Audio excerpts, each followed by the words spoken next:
冒頭の写真と映像は Vivo X200 Ultra とこの単眼鏡で撮影されました。実はこのレンズ、ニコンの中でも技術レベルの高い栃木ニコン製です。2002年にニコンのデジカメクールピクス用に発売されたニコンテレスコマイクロ ED6 18D という製品で、望遠が6倍、マクロが20倍の複合単眼鏡です。デジカメ用に作られたテレコンのためか、一部のユーザーにしか評価されなかったレンズのようです。しかし、製品の品質はとても良く、現代のスマートフォンで使っても描写は美しかったです。Vivo X200 Ultra には、専用設計された、サイス 2.35X テレフォトコンバーターがありますが、光学的には 200mm までが最大で、そこから先はデジタルズームによる劣化や AI による補正が入ってしまいます。一方、ニコンテレスコマイクロ ED6 18D を使えば 510mm まで光学的に焦点距離を伸ばせます。もちろん、手ブレや暗所に弱いなどのデメリットはありますが、条件さえ揃えば使いどころのあるレンズだと分かりました。動画の最後にたっぷり作例をお見せしますが、まずはスペックなどの紹介から行います。なお、概要欄にはチャプターリンクもありますのでご活用ください。こちらがニコンテレスコマイクロ ED6 18D のスペックです。ED レンズを採用している点からもニコンの本気度が伺えますね。そして、一般的な単眼鏡とは異なりマクロ機能も搭載されています。サイス 2.35X の最短焦点距離は100センチ程度ですが、ニコンテレスコマイクロでは最短焦点距離は25センチ程度になります。最大までよって6倍で撮影すると、まるで顕微鏡のような世界になります。Vivo X200 Ultra 単体でも美しいマクロ撮影が可能ですが、ニコンテレスコマイクロでさらに限界突破することが可能になります。次にマウントについてお話しします。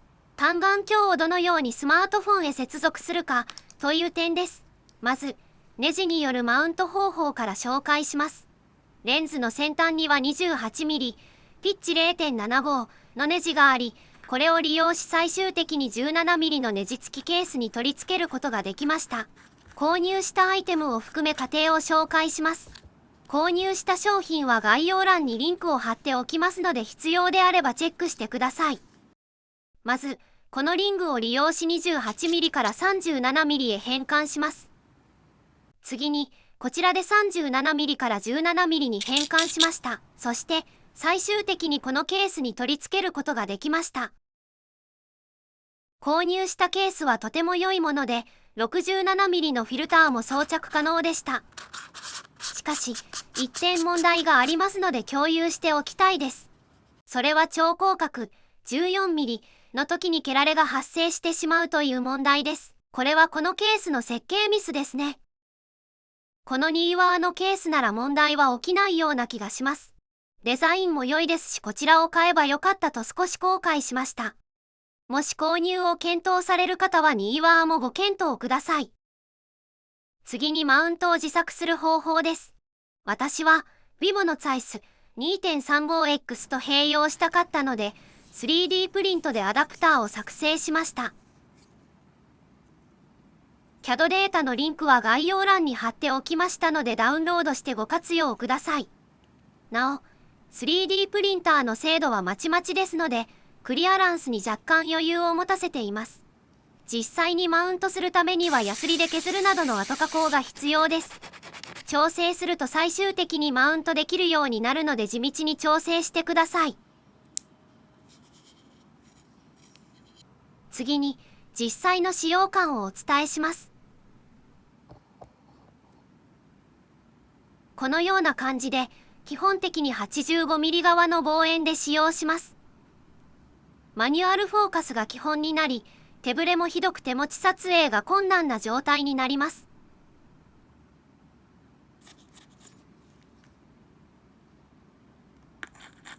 35mm のメインカメラで使ったらどうでしょうか。試してみました。蹴られが出てしまいますが、50mm にデジタルズームすると消すことができます。この時、300mm ほどの焦点距離になりますが、それならZeiss2.35x テレフォトコンバーターを使って 300mm までデジタルズームした方が良いです。したがって、35mm 側のメインカメラで使用するのは無意味です。また、通常の撮影モードだとブレてしまうことが多いです。手ブレを抑えるためにスナップショットのモードに切り替えてみます。このように手ブレがかなり軽減されます。さらに、いくつかのシーンで手持ち撮影してみました。同体であってもブレずに撮れていますね。ニコンテレスコマイクロで手持ち撮影するなら、スナップショットモードを使うのが良さそうですね。さて、お待たせしました。いよいよ、今回の企画の核心部分です。皆さんが一番気になっているであろう、vivo 純正のテレコンと、20年前のニコン単眼鏡の望遠画質対決です。Zeiss の 2.35 倍テレコンからデジタルズームで無理やり伸ばした 510mm と、ニコンの単眼鏡で光学的な 510mm。この2つの 510mm は、一体どれほどの違いがあるのか、徹底的に比較していきます。最初の検証シーンはこちらです。画面中心にある、この商品パッケージを撮影してみます。まずは、Zeiss2.35x を装着した状態で撮影します。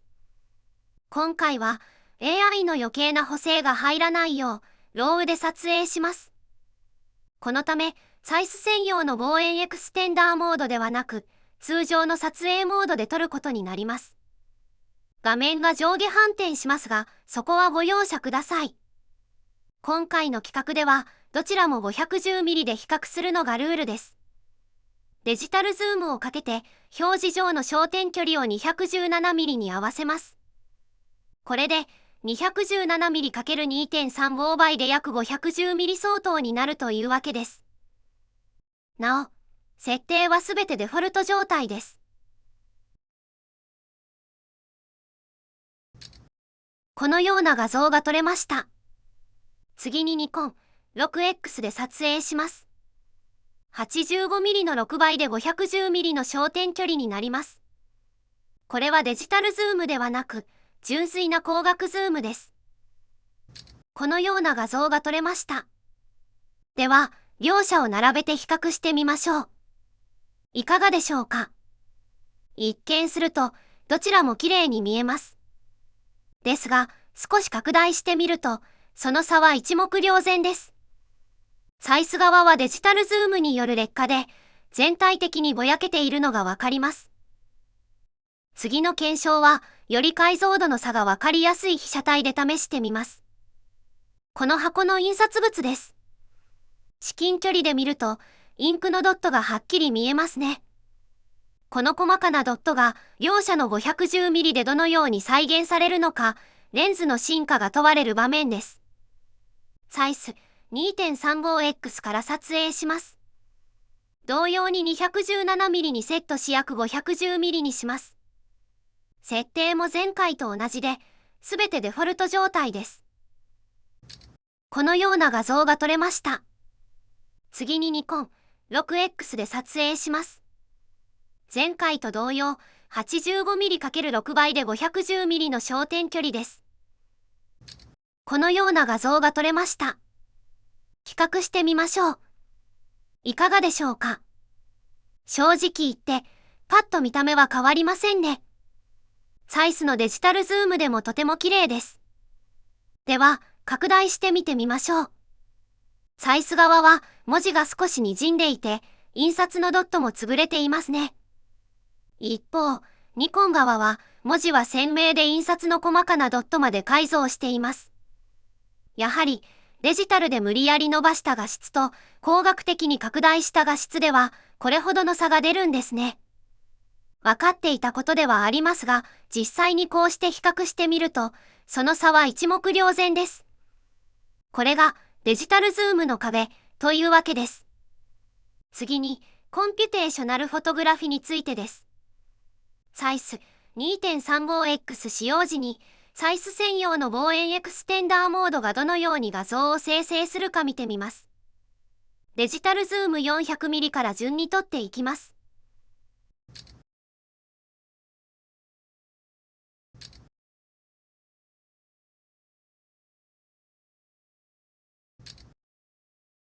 それぞれの画像を並べてみました。800mm くらいまでは綺麗だと思います。しかし、拡大してみると、やはり限界を感じますね。純正のザイス 2.35X テレフォトコンバーターは、やはり 400mm 程度までが限度でしょう。では、ニコンテレスコマイクロでも同様にデジタルズームしたら、品質はどうでしょう。同条件にするために、望遠エクステンダーモードを使用し、同じように撮影してみました。このモードはザイス 2.35X 専用なので、ニコンテレスコマイクロのように、成立プリズム入りの単眼鏡では上下が反転しますね。なお、このモードに表示されている焦点距離もザイス 2.35X 専用です。ニコン 6X で使う場合は、400mm は 1020mm、800mm は 2040mm、1600mm は 4080mm の計算になります。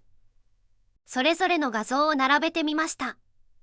そして、ザイスとの比較はこのようになります。さらにザイスのみを拡大し比較します。いかがでしょうか。同じデジタルズームの絵でもやはり差が出ますね。ニコンは 4080mm でも印刷のドットが改造しています。私の結論はシンプルです。最高の画質を求めるなら、ザイスは工学的にベストな 200mm までで使い、それ以上はニコンの 510mm 以降を使います。このニコンテレスコマイクロは手間をかけてでも最高の画質を求めたい、そんなこだわりに応えてくれる最高の相棒だということが分かりました。スマートフォンの画質は外部の光学レンズを使うことでデジタルズームの画質を上回ることができます。もちろん余計なガラスが増えるので画質は落ちます。しかし、AI 補正の劣化よりも光学的な劣化の方が優位ということですね。今後できれば、このような製品も試してみたいですね。これはスワロフスキーの小型スコープです。17倍から40倍にズーム可能で、光学性能もスワロフスキーなので良いでしょう。全長 285mm、重さ 980g でギリギリモバイルが可能と思います。日本円で39万円と非常に高価です。この価格なら、普通のカメラと望遠レンズを買うのが賢い選択でしょう。しかし、私が楽しんでいるのは、スマートフォンの可能性を拡張する、ワクワク、なんです。普段は超手軽なのに、いざという時、化け物級の力を発揮してくれる。そして何より、この、vivo× ニコンは、多分世界に一つだけの組み合わせです。このユニークなシステムが生み出す、誰とも違う、自分だけの絵作り。この探求の旅こそが、私を突き動かす原動力なんです。そして、その旅路で、いつか一般的なカメラの画質を超える日を夢見ています。本日は、vivo X200 Ultra で、ニコンテレスコマイクロ ED6X18D を試してみましたが、いかがでしたでしょうか。では、最後に、このシステムが生み出した絵をご覧ください。夏の暑い日、大気の揺らぎがあるような、決して恵まれた条件ではありませんでしたが、十分にテストすることができました。写真はすべてスナップショットモードで、動画はモーションカムのローウで撮影しました。そして、焦点距離はすべて 510mm の望遠画角です。vivo、ニコン、モーションカム、すべての制作者に感謝します。最後までご視聴いただきありがとうございました。